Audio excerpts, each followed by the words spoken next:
اب چلیں گے اپنی نیکسٹ اپڈیٹ کی طرف۔ فوجی طاقت کی عالمی رینکنگ جاری، ٹاپ 10 میں کون کون مالک شامل، اب اس کی تفصیل آپ سے شیئر کریں گے۔ فائر پاور کی عالمی درجہ بندی میں امریکہ، روس اور چین پہلی 3 پوزیشن پر ہیں۔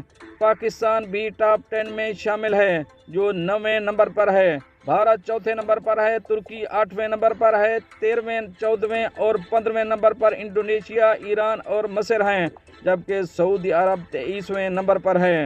گلوبل فائر پاور انڈیکس کی تیاری میں کل 60 عوامل کا جائزہ لیا گیا ہے۔ کسی بھی فوج میں افرادی قوت کے علاوہ سامان کی تعداد، مقدار یا معیار، لاجسٹکس کی صلاحیت، مالی استحکام اور تربیت کا معیار وہ تمام عوامل ہیں جو تجزیہ کے معاملے سے گزرتے ہیں جو کسی بھی فوج کو مسابقتی بناتے ہیں۔ گلوبل فائر پاور کے تاریخی اعداد و شمار کے جائزے سے یہ بھی معلوم ہوا ہے کہ جب بھی پاکستان میں سیاسی حالات خراب ہوئے، فوجی طاقت کی درجہ بندی میں کمی ہوئی۔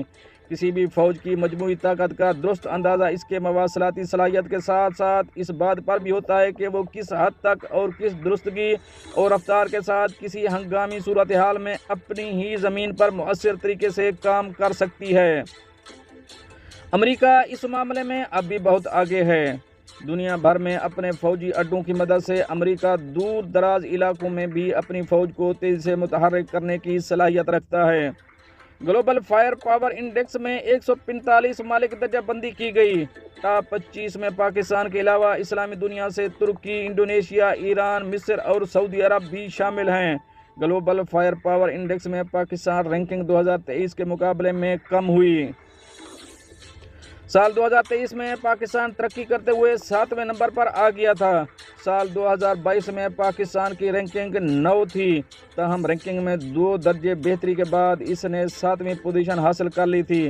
تاہم 2024 میں پاکستان کی رینکنگ گر گئی اور اب وہ دوبارہ 9ویں نمبر پر آ گیا ہے۔